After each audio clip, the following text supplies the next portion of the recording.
noite, amigos! Chegando na área, chegando na rede com mais um Codama na Rede, aqui pela altv.com.br, todas as quintas-feiras, 22 horas, aqui na grande capital paulista, tá certo?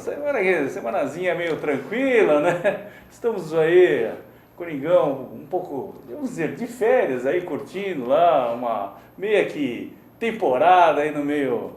Entre campeonatos e tal, né? Mas o assunto aí que tem tomado conta da mídia aí nesses últimos dias em relação ao Corinthians, né? É basicamente a Arena Corinthians lá, infelizmente tivemos uma fatalidade lá, né? Mais uma fatalidade na Arena, né? O que eu acho triste é muita gente ficar criticando a parte administrativa do Corinthians em relação ao acontecido, né? Isso não é responsabilidade do clube nem do administrador do estádio, que é o ex-presidente André Sanches, né? Isso é responsabilidade de quem toca a obra, né? Existe uma empreiteira lá que foi contratada para tocar a obra. Creio eu que a responsabilidade de contratação, treinamento, segurança, tudo isso daí é da empresa que está lá para montar lá as arquibancadas móveis, né? Mas a gente vai discutir isso daqui ainda durante o programa e tal. E aqui hoje, meu convidado, né, o jornalista Maurício Sabará, da Rádio Coringão, lá dos 103 anos de história. Maurício, um abraço aí pra galera. Boa noite, Codama. Boa noite, internauta, telespectador da UTV. Hoje, nesse espaço de 1 hora, vou poder falar um pouco do que eu fiz de jornalismo, principalmente do que eu faço de jornalismo. Enfim, muita coisa relacionada à rádio, televisão, internet e, em especial, memória do futebol, algo que eu gosto muito. Você gosta muito de memória de futebol? Aí você é um seguidor de Milton, você também escreve lá no site do tio Milton Neves também, lá, você está lá no Que Fim Levou? O que fim levou o Maurício Sabará? Não é propriamente a seção Que Fim Levou, né? No caso, as minhas matérias ficam disponíveis, é uma opção chamada Futebol Memória, né? Geralmente no dia que sai a minha matéria já está na página principal, né? Eu lanço matérias semanalmente para o terceiro tempo, né? E claro, né, como o nome diz, Futebol Memória é justamente relacionado ao que eu sou especializado, né? A história do futebol. Tá certo. Bom, já que você gosta muito de falar de histórias, né? Histórias ou histórias? Né? Já que você... Vamos cutucar a sua memória, então, tá certo? Qual é a sua... Você pode revelar seu time no coração ou é jornalismo do futebol clube? Não pode... Bom, você mesmo disse que Maurício Sabará da Rádio Coringão, né? Obviamente que eu sou corintiano, né? Mas pode... Mas nunca escondi o time que eu torço, né? Mesmo na época do blog Futebol de Todos os Tempos, que eu fiz entrevista no período de 2010 a 2012, nunca escondi que sou corintiano, mas claro, por ser algo voltado especificamente para futebol, eu fazia entrevista com jogadores de todos os times, em especial aqui de São Paulo. Tá certo. Bom, já cutucando sua memória, qual a sua primeira lembrança como corintiano? Qual a primeira vez que você puxa lá lembrando, eu lembro que... Qual que é a sua primeira memória de corintiano? Bom, Codema, da mesma forma que você, eu comecei muito cedo, né? Porque eu sou filho de um pai muito corintiano, né? Certo. Aqueles corintianos dos anos 50, época de Cláudio, Luizinho, Baltazar, Gilmar, Roberto, né? O meu avô também, meu falecido avô, que era alemão, né? Ele também estava no Brasil desde a década de 30, então ele foi jogar Teleco, Domingos da Guia, Servilho, enfim, muita história eu sempre ouvi desde pequeno.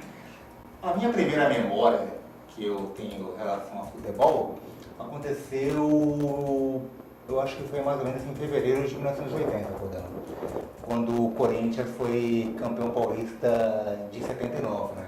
Eu lembro do meu pai comemorando, né? Falando aquele nome difícil, Sócrates, né? Para uma criança de 4 anos, né? Um nome até um pouco complicado para se falar, né? Então essa é a primeira memória mesmo que eu tenho em relação ao Aquele time futebol. com Sócrates, o 79 era Sócrates Palhinha, né? Sócrates Palhinha, exatamente. Não peguei muito essa época, eu vejo mais hoje em tapes, né? Mas realmente era uma grande dupla da época, a dupla que revivia as tabelinhas, né? De Cláudio Luizinho. Cláudio Luizinho, não era Pelé e Coutinho, Eu prefiro falar não, Cláudio Luizinho. Mas me lembrar, não sei, você disse que acompanha em relação aos tapes, não existe mais esse tipo de dobradinha aí, né? De tabelinha e tal. Essa questão da tabelinha no futebol, talvez a última assim que vimos assim forte realmente foi Romário e Bebeto, né? Na Copa do Mundo de Romário, 94. mas eles não faziam muita tabela Não era assim, aquela né? tabelinha tradicional, né? Vários toques, assim, sem parar, né? Mas algumas jogadas que realmente eram bem trabalhadas, né? Que faziam um pouco lembrar a tabelinha Porque antiga, né? o Bebeto era mais um preparador e o Romário mais um finalizador, né? Exatamente. E no caso do Sócrates com Palhinha, né? O Sócrates com Palhinha os dois eram meias, né? Meias atacantes, né? O Palhinha, apesar de ter jogado com uma posição um pouquinho mais na frente no Corinthians, né? Ele era um meia de origem, ele não era um centroavante nato, né? E o Doutor também, às vezes ele jogava mais avançado, mas ele era um meia, né? Tanto que fez uma célebre dupla com o Geraldão no Botafogo de Ribeirão Preto, né? Por isso que eu acho que ficava uma coisa mais equilibrada, não tinha uma de um tá preparando mais pro outro, né? Não, exatamente. Agora você falou a questão de dupla, né? A primeira grande dupla que eu vi do Corinthians foi Sócrates e Casagrande, né? Sócrates e e Casagrande. Zenon também, né? Porque, como eu citei para você, eu comecei a acompanhar futebol. A primeira memória que eu tenho de futebol foi início de 80, né? Relativo ao título de 79. Mas eu comecei de fato a acompanhar futebol na Copa do Mundo de 82, né? Não esqueço quando o Sócrates fez aquele gol contra a Itália, né? Aquele fatídico jogo lá do Sarriá. Até meu pai comentou comigo e com meu irmão, né? O Sócrates, tinha que ser o Sócrates, né? Que era um jogador nosso do Corinthians. Claro. E claro que depois a democracia corintiana em 82, né? Se bem que na época, como eu era um menino de apenas 6 anos de idade, eu não entendia muito bem o que era a democracia, né? Gostar mesmo de ver um time jogar, né? Sócrates, Vladimir, Birubiru, Zenon, né?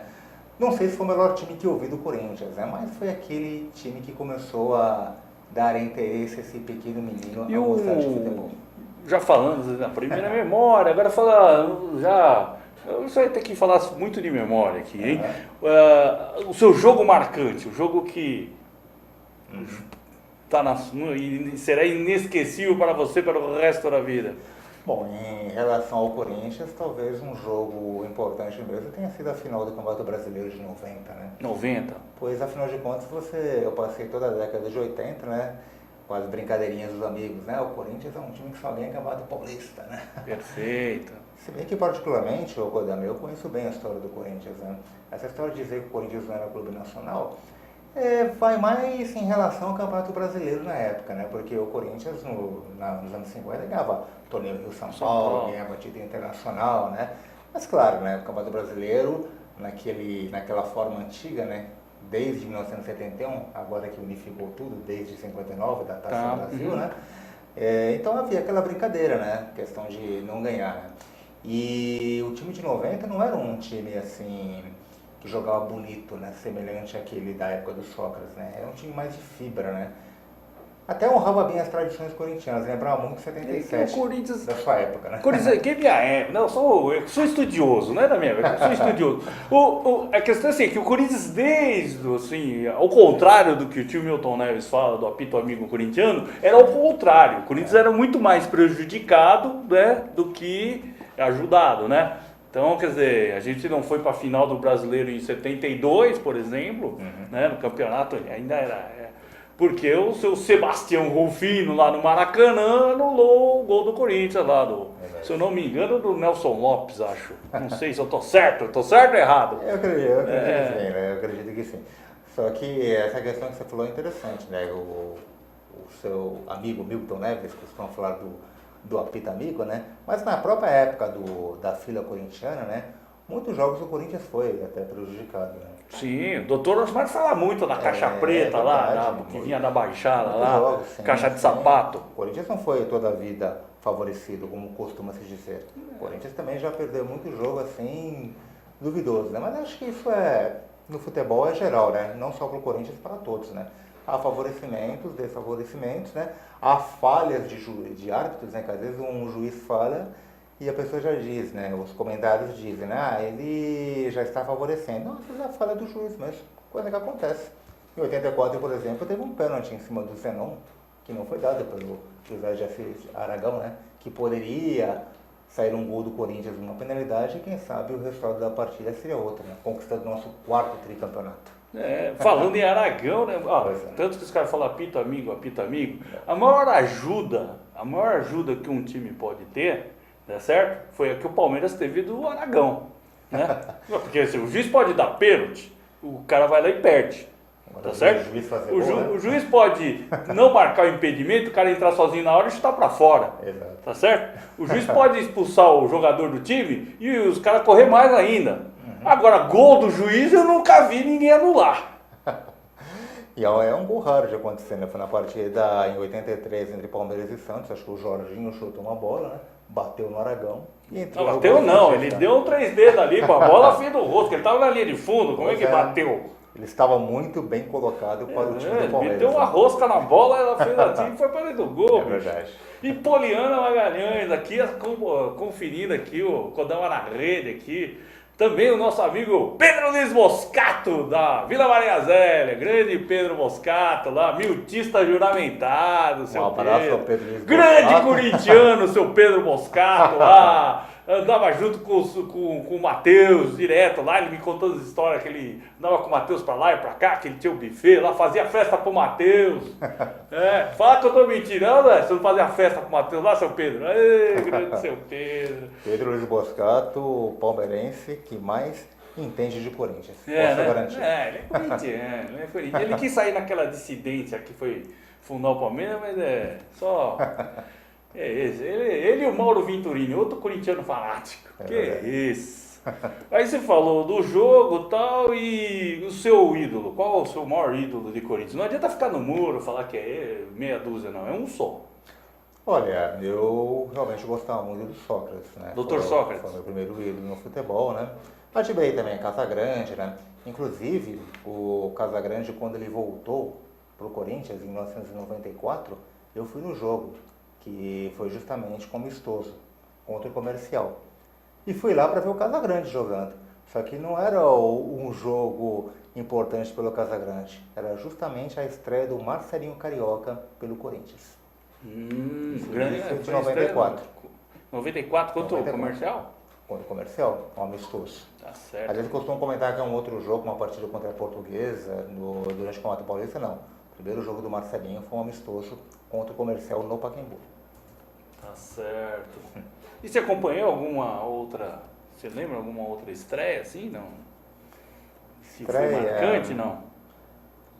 Bom, presente em campo, realmente, acho que a mais marcante foi essa do Marcelinho, né? Eu lembro, por exemplo, que quando o Corinthians contratou Guinei e Tupanzinho, né? Meu pai até comentou assim, o Corinthians contratou Guinei e Tupanzinho. Eu achei engraçado os dois nomes, né? Sim. Isso em 90, mas quem poderia imaginar que Tupanzinho seria o autor do gol do título brasileiro, né? E o Tupanzinho que veio de contrapeso, né? Veio de contrapeso, exatamente. O Corinthians queria trazer o Guinei. A contratação principal era justamente o Guinei, né? Se bem que o Guinei, infelizmente, ele não deu muita sorte no Corinthians, né? Teve aquele jogo em 91 contra o Boca Juniors, né? Que ele cometeu, acho que, falhas tanto no jogo em Buenos Aires, como também no jogo aqui no Pacaembu, né? Entendi. São coisas do futebol, né, Codão? Acontece, vai fazer o quê, né? Tem jeito, né? Mas ele tava bem no Campeonato Brasileiro e tal, né? Ele só foi vacilar na Libertadores mesmo. Né? Futebol tem essas coisas, né? O jogador ele pode acertar 10 vezes quando comete um erro fatal, né? Tem um exemplo tão claro, o Barbosa na Copa do Mundo de 50, né? Que era um grande goleiro na época, né? Cometeu, segundo diz, um frango, né? Que eu acho que não foi, eu apenas entendo que ele pulou atrasado na bola, né? E acabou saindo o gol que resultou no título uruguaio de 50. É que beleza aqui no meu Twitter aqui, ó. Palmeiras me seguindo, que beleza, que beleza. Um abraço aí pro Palmeiras aqui que tá me seguindo no Twitter aqui. Futebol é isso daí, né? Lazer, divertimento e tal. Quer dizer que era o Dr. Sócrates. Mas assim, em termos de Corinthians, qual o jogador que você acha, tecnicamente falando, que foi o melhor que você viu jogar? Olha, eu acho que foi o próprio Sócrates mesmo, né? Eu gostava do Sócrates e do Zenon. Eu achava que era uma dupla de meias assim, formidável, bem afinada, né? O próprio Marcelinho Carioca também foi um grande jogador da história do Corinthians, né? O Neto também, se bem que o Neto eu acho que era mais um cobrador de faltas, né? Também teve os seus lances bonitos, mas eu acho que, olhar tecnicamente, eu acho que Sócrates, Zenon e Marcelinho. Sócrates, Zenon e Marcelinho? Na minha opinião, sim. Entendi. Bom, o Rivelino você não viu jogar. Não, o Rivelino é da minha época, né? Claro que sabemos que o Rivelino, né, o grande camisa 10, foi histórico, né? Não somente o Rivelino, né? Antes também, Cláudio, Luizinho. Mas você esquecendo, você falou pra mim segunda-feira, lá dos Jogos Eternos, que você viu os melhores, relembrou os melhores momentos do jogo Corinthians contra o Galo, que você, não, eu estou revendo meus conceitos, realmente acho que o Neto era um grande jogador. Claro que na época, assim, eu tinha visto jogar Sócrates e Zenon, né? E vendo a jogada do Neto, eu considerava não tão bom quanto eles, né? Mas sei o que o Neto representou em 1990, né? Assistimos os Jogos Eternos, né? E realmente foi muito vibrante, né? Aquele jogo contra o Atlético Mineiro, contra o Bahia, né? Que praticamente o Neto decidiu ambas as partidas. Ali só faltava ele bater escanteio. Ele batia tiro de meta, escanteio, tiro de meta. Só faltava ele bater tiro de meta, que era escanteio, falta, de quanto é lado. Por sinal, vou até ser justo, né? A cobrança de falta que o Neto marcou contra o Gilmar lá no Maracanã foi uma das mais perfeitas que eu vi. Você acha? Com certeza, quase no meio de campo, né? O Neto falou que foi frango do Gilmar.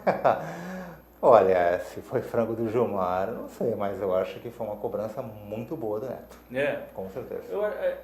Aquela falta que a gente viu na segunda-feira, inclusive nós vamos mostrar aí algumas imagens, um pequeno trecho lá que o Neto respondeu uma pergunta lá de um torcedor dos Jogos Eternos. Aquela falta que ele bateu contra o Bahia, eu acho que foi uma coisa muito, muito genial, uma coisa sensacional. Sim. Porque assim, ele bateu, se você acompanha aqueles melhores momentos, ele bateu várias faltas e o goleiro foi buscar. Ele batendo direto pro gol. E aquela ele fez a bola pingar antes do goleiro. Exato. E matou o goleiro. Essa a genialidade está nesse lance. Né? Porque se a gente vê naquele todos, né? Ele bate daqui, bateu do lado esquerdo, do lado direito, e o goleiro foi buscar todas. Aí na hora que ele bateu uma que pingou antes, o goleiro... O Neto ele tinha essa facilidade de fato, né? Ele batia faltas de várias maneiras, né? Em várias posições do campo, né? Eu, por exemplo, vendo as cobranças de falta do Marcelinho, eu achava que até os chutes dele eram com mais efeitos próximos da área, né? Mas acho que o Neto, talvez, em questão de posições do campo, né? Bola pingando no chão, como você bem disse, era até mais variado que o próprio Marcelinho. Vou mostrar algumas imagens aqui, até suas também, né? E você ajuda a comentar aí algumas imagens. Solta aí, Alan. Esse daí que foi os Jogos Eternos, aí você, o Basílio, o Tobias e o Geraldão, né? Exatamente, esse foi os Jogos Eternos, né? Eu já tinha entrevistado o Geraldão para o blog. Listrada, exato, para o blog Futebol de Todos os Tempos. O Basílio foi a primeira vez, né? Não, Basílio não, Tobias aí. Não, né? Desculpe, Tobias foi a primeira vez. O Basílio, inclusive, eu já entrevistei também no blog. Dois heróis de 77. Dois heróis de 77. Você sabia que o Tobias pegou um pênalti do Pelé? Sim. Pouco antes dele ser contratado pelo Corinthians, ele defendeu um pênalti quando era jogador do Guarani. Exatamente, ele falou pra gente aqui já no Rodão da Rede já. Exatamente. Passa outra aí, Alan. Aí, essa outra foto aí. Quem que tá aí do seu lado aí? Esse é o Osnir, né, que é um corintiano, um torcedor corintiano que de vez em quando faz alguns programas junto conosco na rádio, né? Ele foi em muitos jogos dos anos 70, 80, né? E essa taça que a gente está do lado com muito orgulho é de 77, Taça né? Campeonato Paulo de 77. Exatamente. Perfeitamente. Essa foi muito bacana. Essa foi com o Vladimir Marques, né?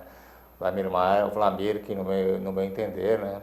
Todos dizem isso, foi o melhor jogador de basquete brasileira que já teve.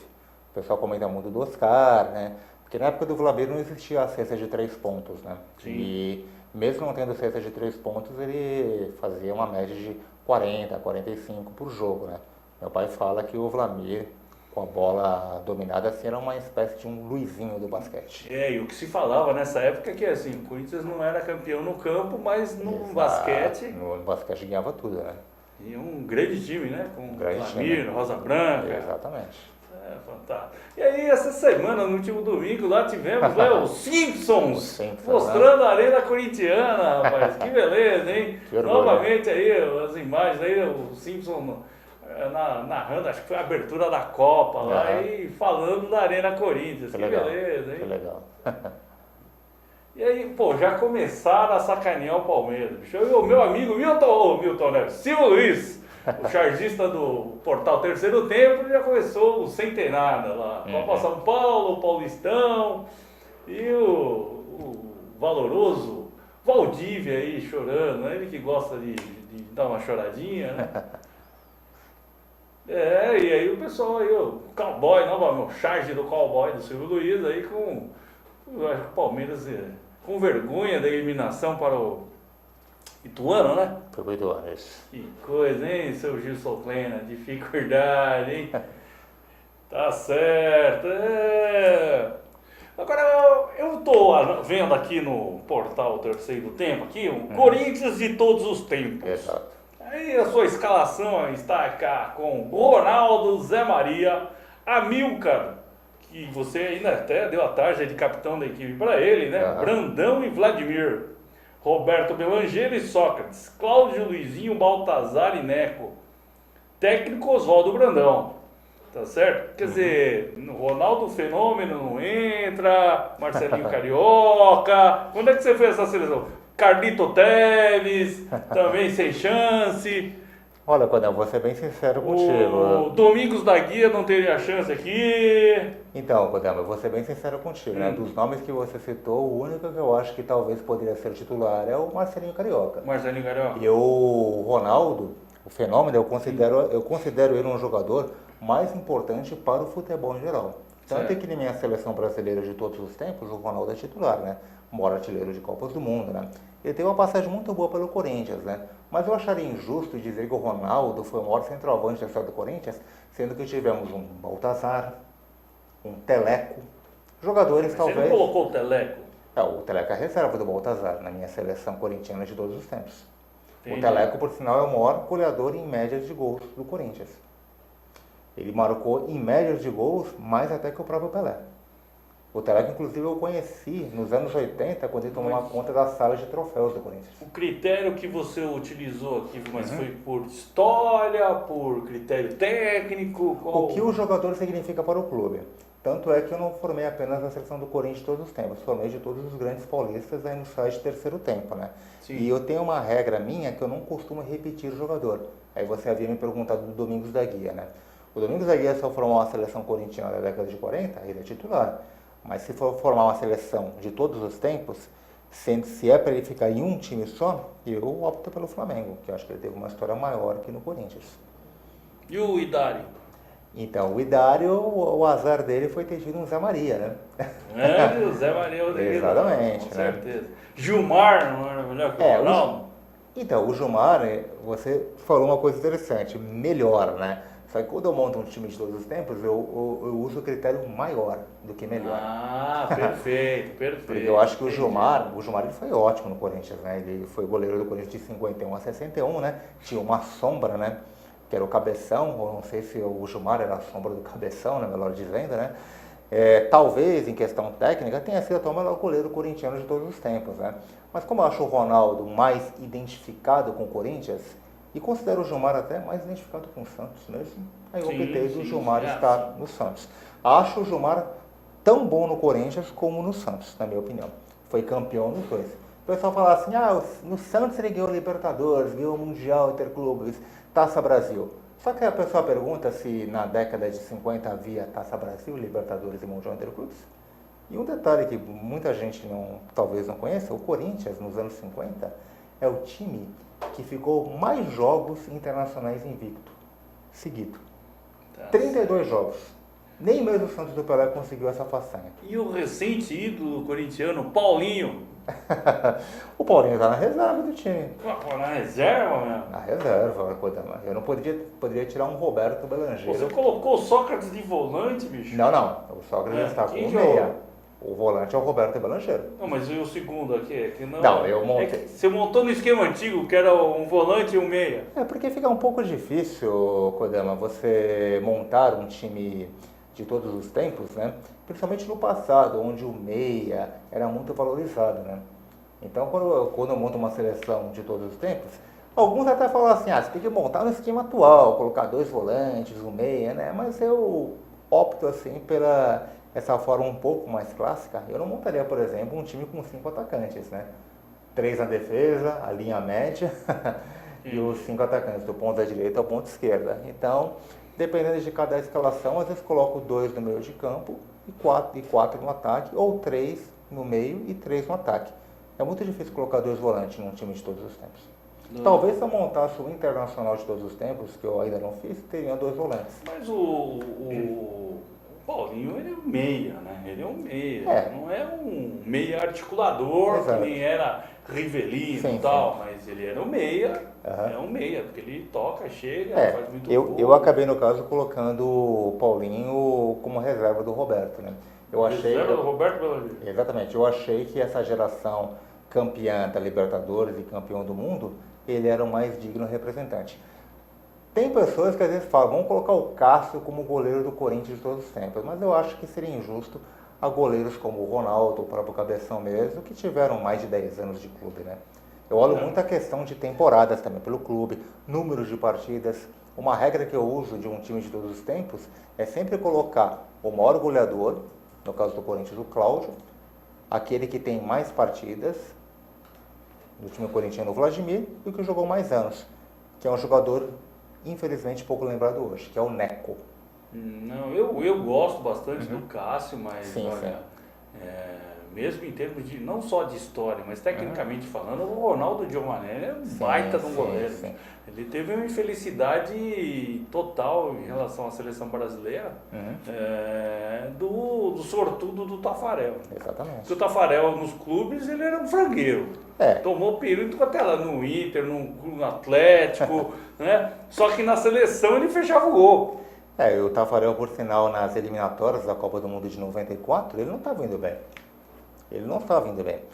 Claro que hoje ele é um goleiro consagrado, né? Pois afinal de contas estava lá na Copa do Mundo de 94, defendeu o pênalti na final, né? Então ele fez o nome dele, né? Então, ele é valorizado principalmente por causa disso. Nem mesmo no Mundial de 94 ele teve tanto trabalho, pois a zaga do Brasil, formada por Aldair e Márcio Santos, segurava bem lá atrás. Sim, então o Tafarel não teve tanto trabalho assim, não. Ele se destacou justamente pela defesa na final da Copa do Mundo de 94 e também em 98, quando ele defendeu o pênalti na semifinal contra a Holanda. Mas na seleção realmente... Na seleção realmente. Eu acho que talvez que em 90, a Copa do Mundo de 90, de fato ele merecia ser o titular mesmo. Valdir Joaquim de Moraes já dizia que o Ronaldo era o melhor goleiro brasileiro. Isso, e você não sabe onde é que eu escutei isso, cara. O Ronaldo, acho que eu nunca falei pra você onde é que eu escutei isso. E aí eu tava meio de orelhão assim, né? E eu tava no Bar do Elias. No Bar do Elias. E tava uma mesinha do lado. Eu fui lá porque tinha um amigo que era palmeirense, me encheu as paciências para conhecer o Bar do Elias. Realmente era um bar muito legal, muito bom. Sim. Não sei se você chegou a conhecer o Bar do Elias. E tinha os petiscos lá, muito legal, tal, lá, e fui lá, porque ele me encheu os pacientes. Falei, vou fazer o que em bar de palmeirense? Vamos lá, que o bar é legal, tem lá a sardela do seu Elias, é fantástica, e realmente era fantástica mesmo. Fui lá, tal, e aí tô lá sentado, conversando, tal, e aí na mesa do lado, tava Valdir Moraes, Valdemar Carabina, que era o técnico do Palmeiras, assim, então, e mais uma outra pessoa que eu não sei quem era. Aí, não sei por que estavam falando de goleiro lá, e o Valdir comentou lá entre eles. Mas o Coringão, o que você tá achando aí? Vamos começar. Chega de abusar da sua memória aí, que... O que você tá achando do Coringão nesse momento aqui, hein? Olha, o Corinthians ele está tentando renascer da sombra que foi deixada pelo Tite, né? O Tite, ele fez um trabalho muito bom no Corinthians, né? Conquistando títulos, dos quais eram perseguidos há tanto tempo, né? Porque por mais que o corintiano fale assim, não precisava da Libertadores, claro que a Libertadores ela tem um valor muito especial ao Corinthians, da forma como ela foi conquistada no ano de 2012, né? E infelizmente no segundo semestre do ano passado, parece que os jogadores do time desaprenderam a jogar, né? E o Tite ele não tinha nem mais argumento para dar, né? Então até estava se tornando cansativo sempre aquela mesma conversa, ele tentar argumentar com o que não tinha para ser argumentado. Ou seja, que o time do Corinthians não estava jogando simplesmente nada. Ele sai, surge Mano Menezes, retorna Mano Menezes, melhor dizendo, né? O Mano ele está tentando fazer o trabalho da forma dele, né? Aquele estilo pragmático do Mano, né? Que deu muito certo na primeira vez que ele treinou, entre 2008 e 2010, né? Foi isso mesmo, um período de 2 anos, né? Eu não me preocupo muito com essa questão do Corinthians ter saído do Campeonato Paulista, né? Porque sabe aquela questão, né, Codelo? Quando o Corinthians ganha o Campeonato Paulista para os adversários, é chamado de Paulistinha. Sim. Quando o Corinthians sai da competição, ou quando perde, aí vira Paulistão, para os outros que ganharam, né? Então eu não estou muito preocupado com essa desclassificação do Corinthians, sem se classificar para outra fase, né? Claro que nós como corintianos lamentamos, né? Mas eu acho que o Corinthians é um time talvez pronto para o segundo semestre. Acho que o Mano, através desse estilo dele, como eu te falei, pragmático, quem sabe ele tenha boas ideias para o time corintiano, né? Mas tem que jogar o time também, né? Não basta apenas ter boas ideias, o time também tem que colaborar. Também acho. Vamos dar vamos dar umas peninhas no assunto aí de Corinthians atual, que eu estava até esquecendo que eu tenho umas imagens lá do Jogos Eternos, que a gente esteve lá presentes na segunda-feira, na última segunda, né? Que foi do jogo do Campeonato Brasileiro de 90, né? Presença de Ronaldo Soares Giovanelli, José Ferreira Corinthians Neto, como diz Milton Neves, e o Márcio Bittencourt, né? Que era o volante da época. Solta o vídeo aí, Alan. Não pro Neto craque, porque eu sei que é errado. Contra o craque Neto, a torcida do Corinthians não tem nada a dizer, e eu acho que você é incontestável nos 80 gols que você fez pela camisa do Corinthians. Mas eu queria perguntar para o José Ferreira Neto, profissional da imprensa, por que você persegue tantas torcidas organizadas do Corinthians? Primeiro, eu acho que você está equivocado, né? Segundo, quando eu comento em relação aos fatos, em relação às torcidas e todas as torcidas, eu dou minha opinião. E eu acho que a torcida organizada é importante desde quando não mate ninguém, que não atropele ninguém.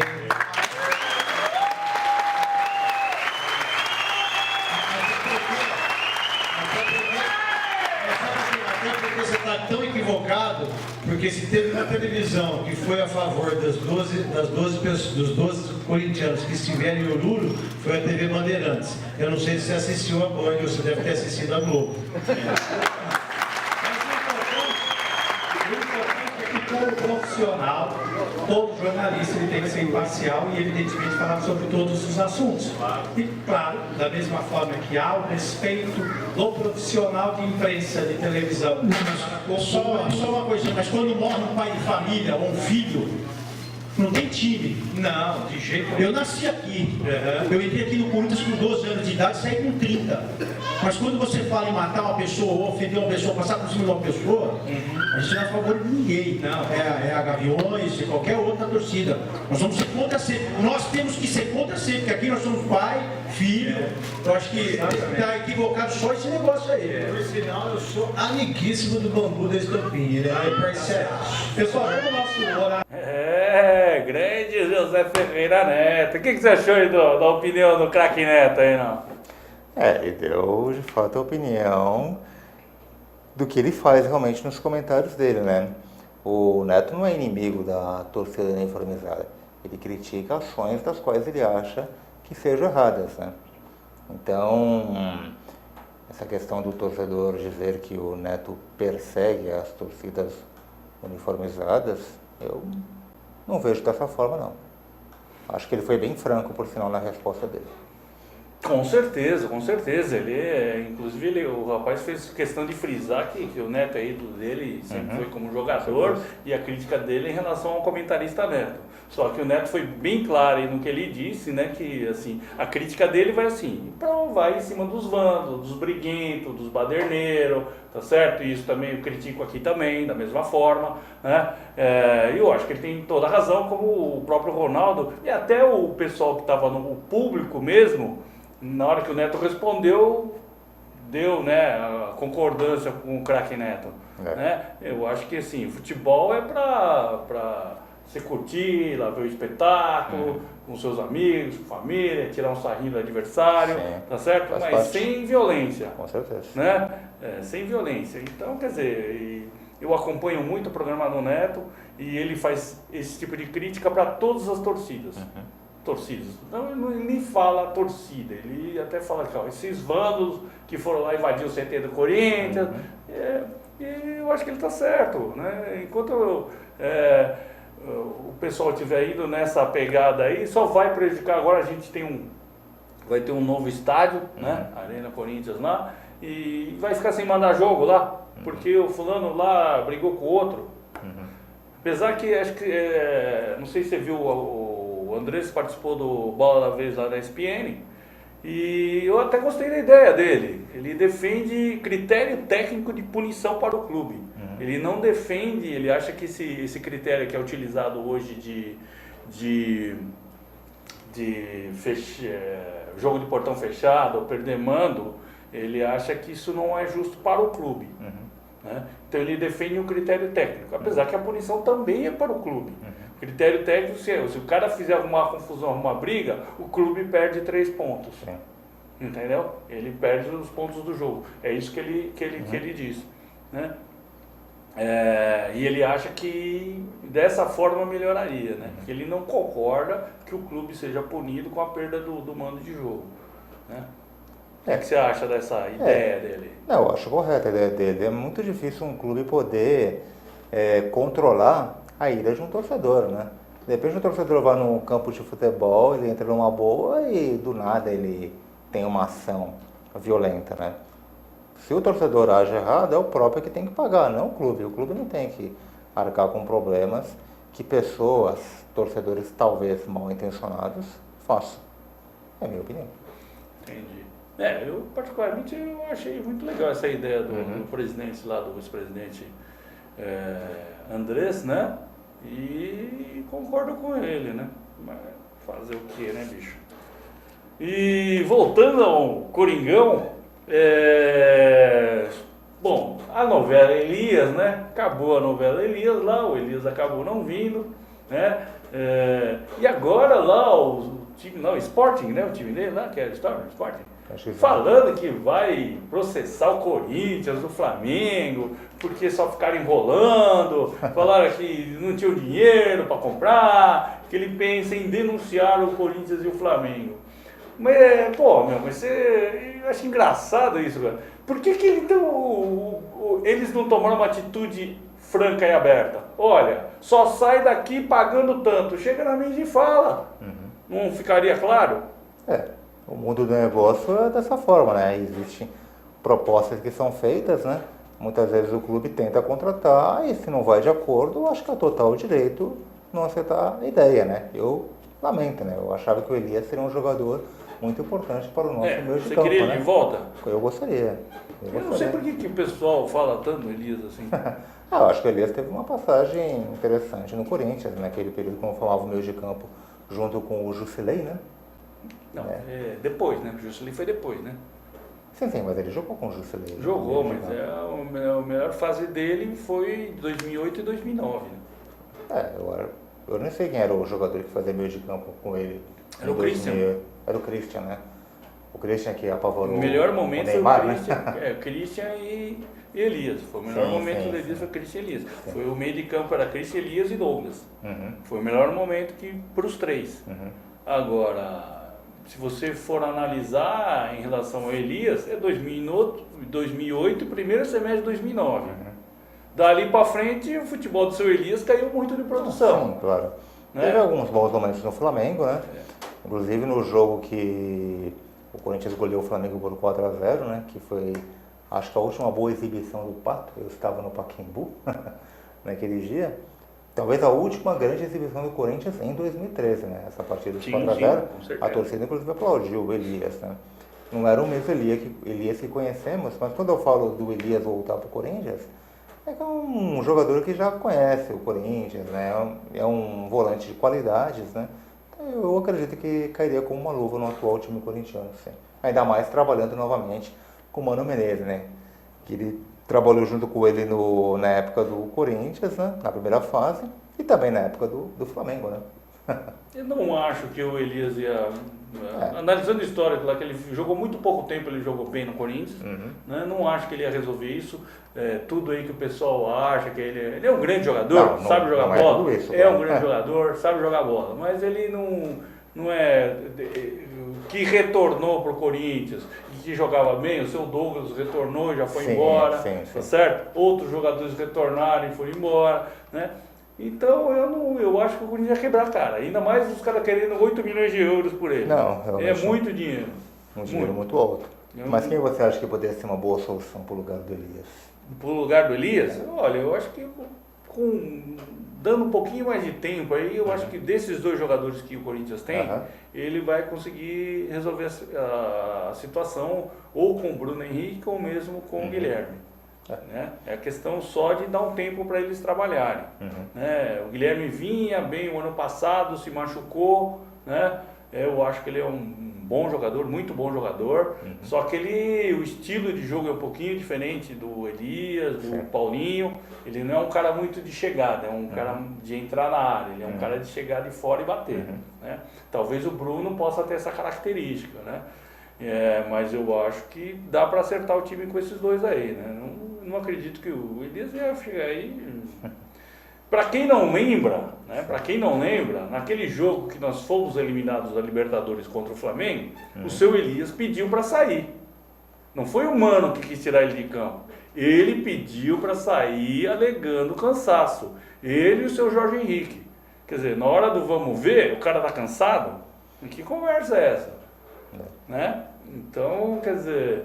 E para quem não lembra também, naquele jogo muita gente xingou o Paulinho, que o Paulinho entrou no jogo. O próprio Andrés falou no Bola da Vez que ele chegou no vestiário depois do jogo querendo brigar com o Mano porque o Paulinho colocou o Paulinho no jogo. Você falou do Paulinho, eu acho que o Paulinho, dos jogadores desse time da Libertadores e do Mundial, foi o que de fato teve uma carreira mais crescente no Corinthians, né? Porque ele chegou numa época difícil, né? Teve até inclusive aquela eliminação para o Tolima, né? Para a Libertadores em 2011. Mas praticamente o Paulinho ele pegou toda essa fase de títulos do Tite, né? Ele saiu inclusive pouco depois da Recopa Sul-Americana de 2013, né? Tanto é que ele, apesar de ele não ter jogado as partidas, ele foi homenageado, ele ainda estava no Brasil, né? Então praticamente ele foi um jogador que não sofreu a mesma pressão que essa geração vencedora sofreria em 2013 e agora também em 2014. Mas olha, se o Paulinho tivesse aí, não sofreria porque o time estaria jogando bem. Quem sabe, né? Mas ano passado estava tão porque difícil. O Paulinho, pelo próprio estilo dele, ele é um cara muito profissional. Entendeu? Ele não estaria na pegada que outros entraram aí, né? Entendeu? De festinha. Né? Ele, pelo próprio postura dele como atleta, como jogador, e também porque ele sofreu bastante, né? Para chegar onde ele chegou, né? Que ele tinha saído antes para fora, lá, sofreu discriminação. Acabou voltando, depois começou tudo de novo lá no Dax, foi pro Bragantino e depois no Corinthians. Eu tenho certeza que o Paulinho, a postura dele é uma postura completamente diferente de alguns outros jogadores aí que acharam que era dono do clube, faltando em treino, chegando atrasado, atestado falso, né? Se bem que uma Andorinha sozinha não faz verão, né, Codema? Será que o Paulinho sozinho resolveria a situação? Olha, tinha que ver se o time todo também se comprometeria. Né? Lógico que não, mas ele era um líder. Sim, O claro. detalhe é que assim, o Paulinho era um líder positivo. né? Então, esse que era você dentro do grupo, você tem líderes positivos e negativos, né? E o Paulinho sempre foi um líder positivo, né? Mas volta logo, Paulinho, volta logo! Oh, mas que Estamos coisa! sem saudades. Sem saudade. O que você está achando da chegando? Parece que vai chegar em Petrus, do Penapolense, Ferrugem, da Ponte Preta, né? Um volante que joga de lateral também. Esse Petrus, eu estava olhando na internet, ele joga de tudo, lateral, meia, É um jogador bem eclético, né? Ele parece ser um bom jogador. A questão é aquela, né? Vai pesar a camisa ou não? O que você acha disso? Olha, eu acho que o Corinthians é um sonho de consumo para todo jogador, né? Principalmente esses que jogam em times do interior, né? Então eu acredito que ele vai chegar a um time, claro, muito maior que a Penapolense, né? Eu nem sei se é a Penapolense ou o Penapolense. Enfim, mas um time muito maior, né? Que vai dar uma estrutura bem melhor a que tinha, né? E ali torcemos, né? É difícil dizer se vai dar certo, né, Codela? Mas torcemos para que ele corresponda. E o outro jogador que você falou, o Ferrugem, né? Ferrugem. O Ferrugem já não me recordo muito dele, né? Mas dizem que são boas referências dele também. O detalhe é que, assim, na atual conjuntura, quer dizer, a gente está correndo atrás do prejuízo, né? Então, coisa que foi feita até um tempo atrás, o Corinthians acabou se atropelando o ano passado. E esse período, né? Porque você vê, o Paulinho chegou em 2010, Sim. foi estourar mesmo em 2011, né? Ele vinha lá, quer dizer, já 2011 e tal, que ele começou a crescer de produção. E alguns jogadores aconteceu isso também, né? Mas ele teve um tempo para se maturar, conhecer o elenco, né? Conhecer a torcida, a própria adaptação na cidade, né? Porque... E aí demora um certo tempo para acontecer isso, né? Saber entender o posicionamento que o técnico quer, né? Porque eu acho que a grande deficiência do jogador é a formação, o jogador brasileiro, a formação tática, né? Jogar bola lá, chutar no gol, fazer, os caras, todo mundo sabe. A questão é, fecha aqui, cobre ali e tal, né? Isso é coisa que, tanto que o rapaz que veio da Ponte lá sofre com isso, o lateral esquerdo lá, né? Toda hora, né? É posicionamento, né? No futebol atual, de fato, a tática é um fundamento muito importante, né? Para se ganhar uma partida, né? Antigamente, dizia-se que o talento é que prevalecia. Hoje é diferente. Se o jogador não tiver uma disciplina tática, fica difícil ele poder ir para frente, né? Não somente disciplina tática, como bom condicionamento físico, né? Se puder aliar a técnica junto, melhor ainda, né? Certeza. E o que você acha do... Rapaz, a novela começou novamente lá, né? Da Luzinha, que voltou à Justiça Comum ganhar vaga aí, bicho. Eu acho que a Lusa está fazendo o papel correto, né? Como ela foi prejudicada no ano passado, né? E tem até aquela história que a CBF tentou até oferecer um dinheiro para que ela desistisse da ideia, né? Não, a Portuguesa tem que pensar como um time grande, né? O que de fato ela foi no passado, né? E tem que correr atrás e conseguir isso, né? Tô a torcida para que dê certo. Né? Tô. Vai acontecer lá, vai aumentar o Campeonato Brasileiro, vai entrar clube a mais. Isso é o que vai acontecer. Exatamente, vai entrar clube a mais. Agora, e os que de fato, eu né? particularmente, né, todo mundo defendendo a Portuguesa aí, mas a Portuguesa errou. Alguém lá dentro errou. Sim. Não é possível, o cara é presidente do clube há 4 anos, ele não sabe como é que funciona o STJD. Não é possível, pô. Né? E outra coisa que me deixou com um ponto de interrogação, como diria o Roberto Avalone, o Everton pendurou a chuteira, cara. O jogador que aconteceu a polêmica, ele pendurou a chuteira. Esse Everton da Portuguesa? Não é mesmo? Os caras só anunciaram essa semana aí. O cara acho que ficou desgostoso com alguma coisa. É estranho, né? É estranho isso, né? Interrogação. Grande Roberto Avalone, que beleza, né? Mas, vai saber, né? Outra novela que se arrasta aí, mas parece, né? Que agora vai voltar, né? Novamente a curtir ares cariocas, né? Não vai ficar tão longe lá na macaquinha dele, né? Parece que o Emerson Sheik está indo embora do Corinthians. O que você acha? Sheik tem que ir, tem que ficar? O herói da Libertadores fez 2 gols. Olha, o Emerson Sheik, de fato, fez 2 gols muito importantes na história do Corinthians, né? Poderia ele até chegar ao mesmo patamar de um Basílio, né? Pelo título de 77, mas o que o Sheik tem feito ultimamente, assim, parece que até, acho que teve até um jogo que ele, não sei se ele simulou contusão, ou até forçou um outro cartão para não jogar uma outra partida, né? Eu acho que o Sheik já está bem desgastado ali no Corinthians. Você acha que é o melhor momento para ele sair? Eu acho que não é o melhor momento, já era para ter sido faz tempo já. Você acha que já deu tempo dele? Faz tempo. Porque eu tive uma ideia, não sei se foi uma ideia, apenas uma ideia. Uhum. O que você acharia, por exemplo, de uma troca Sheik por Valdívia? Não. Valdívia não, por favor. Por que Valdívia não, pô? Não. El Mago no Não, Corinthians? Valdívia não. Não? Eu preferia que trocasse o Sheik pelo Barcos. Sheik pelo Barcos? Eu preferia. Mas agora o Barcos está fazendo um monte de gol lá, os caras não querem trocar. Por isso, né? E o Barcos é um jogador argentino, né? Eu acho que é mais a cara do Corinthians. É? Eu acho. Tá certo? Não é o meu sonho de consumo o Barcos como centroavante do Corinthians, né? Mas se fosse para optar Emerson Sheik por Valdívia ou Emerson Sheik por Barcos, eu preferia pelo centroavante argentino. Mas o Corinthians não tem dado muito sorte com o argentino ultimamente.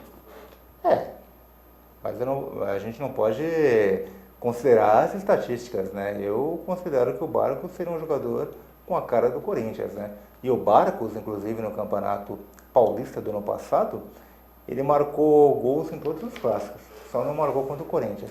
Aí o Bendito marca um gol na Copa do Brasil, né? Um gol até meio de sorte, que a defesa falhou também, né? Falando em Argentina, eu não sei, não estou acompanhando muito, eu não sei se você está, mas eu vou fazer essa pergunta para você.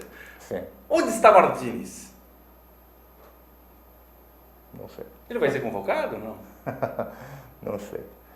O que eu achei triste foi o Carlito Tevez não ser convocado. Né? Não, isso é um absurdo. Isso daí Poderíamos é tê-lo aqui no Brasil jogando. burrice do técnico argentino, pô.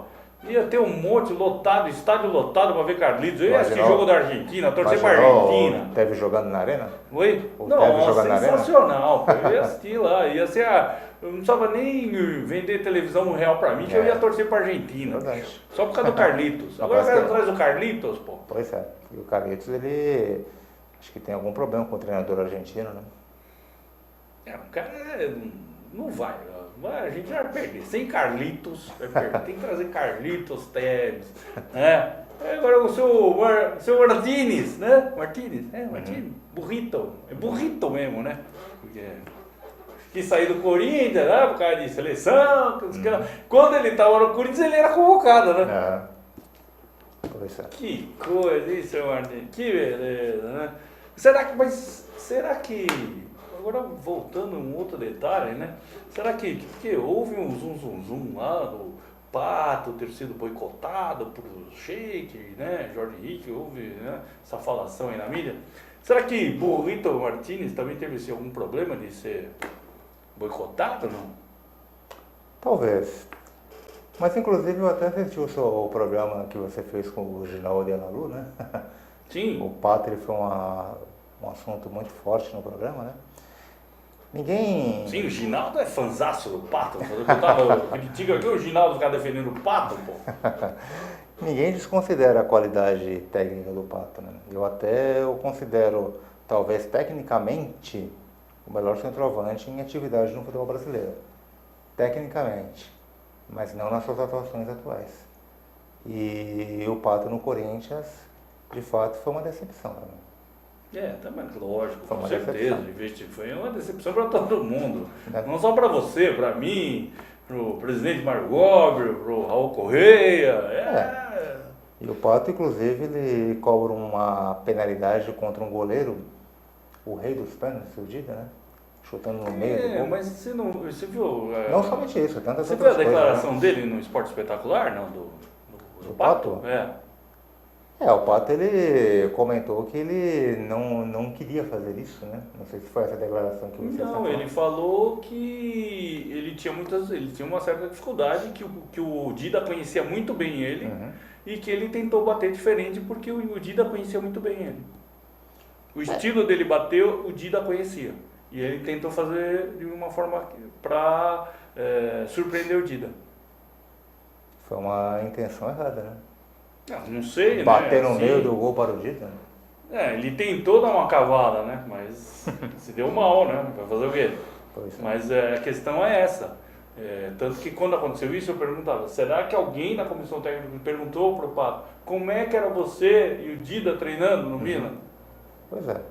Mas com certeza o Pato tinha que bater o pênalti da forma como ele bateu no próximo jogo, né? Mas pênalti é pênalti, Sim. pênalti bem batido é gol. O Corinthians perdeu 3 pênaltis. Não perdeu um só do Pato e foi eliminado, perdeu 3. Né? Fora o outro lá que foi expulso e matou uma substituição. Então, quer dizer, crucificar só o Pato, isso é injusto. Pelo investimento que é feito dele, Injusto. pelo salário que ele ganha, né? Independente disso. Sempre vai acontecer Todos isso. ali, o Danilo ganha um salário quase igual ao do Pato, o Sheik que foi expulso ganhou, o único que ganhava menos da metade dele lá que os outros é o Edenilson que perdeu o pênalti. Longe de comparar Pato com o Rivelino, né? Mas em 74 o Rivelino foi crucificado apenas ele, né? Se perdeu a final para o Palmeiras, o time inteiro perdeu, né? Com certeza, o time inteiro perdeu, não foi só o Rivelino que perdeu não. Mas, quer dizer, houve uma certa lá, até na época o Rivelino falava, né, que houve uma certa campanha na imprensa e tal, né? Mas o Corinthians foi prejudicado, eu não lembro que era o árbitro, né? Você lembra que era o árbitro de 74 ou não? Não sei se era do Cid. Né? Não era do Cid. Não era deveria do ser. Cid. Acho Não que não era do deveria ser. Cid, não. Porque o Luiz Pereira fez falta no Rivelino. Sim. E aí saiu o contra-ataque e o Palmeiras fez o gol. Sim. Então houve apito amigo palmeirense lá. É verdade. Não foi verdade? Sim. Vai fazer o quê, né, bicho? Então, rapidinho. E a Copa? Que expectativa da Copa? Em termos de seleção brasileira? Ou a Copa em geral? Copa em geral. A Copa é o evento mais importante do futebol, né? Tivemos o 1950, quando o Brasil ainda nem campeão do mundo era. Tinha muito futebol, mas não tinha esse título mundial. Hoje vamos realizar uma Copa do Mundo, esse ano, com 5 títulos mundiais. Eu acho curioso que quando o Brasil foi escolhido para sediar a Copa, muitos vibraram, né? Mas hoje as manifestações acontecem, muitas vezes por motivos de fato corretos, né? Há uma expectativa realmente de termos grandes jogos, há uma expectativa de ter grandes manifestações antes dos jogos. Enfim, vamos ver no que vai dar, positivamente ou negativamente, para o futebol e para o país, né? E para o povo também, pois não devemos ter Copa do Mundo, não devemos ter desenvolvimento apenas com a Copa do Mundo. O Brasil tem que ser um país grande, com ou sem a competição. Mas eu, como sou um amante do futebol, claro que eu estou satisfeito, né, de ter uma Copa em nosso país. Brasil na cabeça, não? Eu acho que o Brasil tem grandes chances para conquistar o título, né? A seleção espanhola está um pouco envelhecida, se bem que no último jogo contra o Atlético de Madrid, né, o Iniesta deu um passe sensacional para o Neymar marcar, né? Pode ser que seja até uma surpresa novamente, né?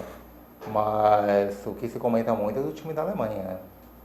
A Alemanha também é uma forte candidata ao título, se bem que o que eu conheço da Alemanha, eu que sou neto de alemães, né? Acompanho muito a Alemanha em Copa do Mundo. A Alemanha geralmente... Sabará é? Não, o Sabará é da minha mãe. A Sabará Tinha um jogador que chamava Sabará, né? Teve. Botafogo em Ribeirão Preto? Teve o Sabará mais famoso, foi um jogador do Vasco, dos anos 50 e 60, um ponta direita. E até te falo uma curiosidade, Codema. A primeira partida de futebol que eu estive em campo, que foi a única vez que eu fui ao Canindé, foi Corinthians 10 e Tiradentes 1. Tá certo. Foi a minha estreia em campo de futebol. Gol de bicicleta de Vladimir. Gol de bicicleta de Vladimir. E como é que eu vou esquecer também esse jogo? O primeiro gol que eu vi ao vivo foi num jogador chamado Sabará. que atuava no Tiradentes. Tá certo. Foi o gol aí teve Foi o do seu Sabará. Sabará. Foi um gol de E a pênalti. sensação foi, nesse jogo, acho que foi o Paulo Egídio, não foi? Paulo Egídio. Paulo Egídio acho que marcou o 10º gol. Que a gente Certo. gritava querendo os 10, né? Em 83, por sinal, eu assisti os meus 2 primeiros jogos no estádio, foi justamente em campos que eu nunca mais fui. E teve o segundo jogo, foi contra o Taubaté, sabe aonde? No Parque Antártico. Isso aí. Grande Maurício Sabará, historiador aqui, jornalista. Suas despedidas aí da galera do Kodama na Rede aí. Não, foi uma honra ter feito o programa junto contigo, Kodama, quem sabe o primeiro de muitos, né? E não deu para falar muitas outras coisas em relação ao que eu fazia em jornalismo, né? Eu fui repórter do blog Futebol de Todos os Tempos, né? Fácil de encontrar na internet. No próprio YouTube, quando se digita blog FTT, aparece também as minhas entrevistas em vídeo. Cheguei a ter um programa na AltV, chamado Jornalismo e Cidadania. Quem quiser, procura no Google, AltV, Jornalismo e Cidadania. E atualmente eu sou colunista do site Terceiro Tempo, tenho uma coluna, posto matérias semanalmente e também apresentador de um programa da Rádio Coringão, chamado 100 Anos. Tanto que alguns programas dos Jogos Eternos eu cheguei a entrevistar alguns jogadores que estavam no dia, como Rivelino, Tobias e Geraldão, Basílio e Zé Maria, Zenon, que eu já fiz entrevista também para o blog, né? Não tive a sorte de entrevistar os 3, né? Era para fazer uma entrevista com o Márcio Bittencourt, mas acabou não dando certo, né? Mas quem sabe fica por uma outra oportunidade. Agradeço a participação. Tá certo. Mas qual que é o seu... Você tem um Twitter lá? Qual que é o... Não, Twitter eu não tenho, né? Twitter eu não tenho. Só mas tá o no meu Face, trabalho... Tá no Face, Maurício Sabará. Maurício Sabará no Face, mas o meu Isso trabalho, aí. procurando Maurício Sabará em Google, acha muita coisa interessante. Posso garantir. Perfeito. É isso aí, galera. Estamos aqui encerrando o Kodama na Rede. Mandar um abraço aqui para minha amiga Natália Kohler, que foi lá uma das classificantes, a primeira classificada nos Belas do Timão, lá, Belas da Torcida no site do UOL, lá, representando o Coringão, né? Big beijo aí, sucesso, vai para frente aí, né? Na primeira fase foi muito bem, Natália. E um abraço aí pro pessoal que está aí acompanhando a gente, a Nanda Lima, Raul Correia, o diretor financeiro do Corinthians, tá certo? Seu Pedro Moscato, um abraço, seu Pedro. É domingo lá no Terceiro Tempo, lá com o tio Milton Neves. Grande abraço, galera, até quinta-feira que vem, tchau!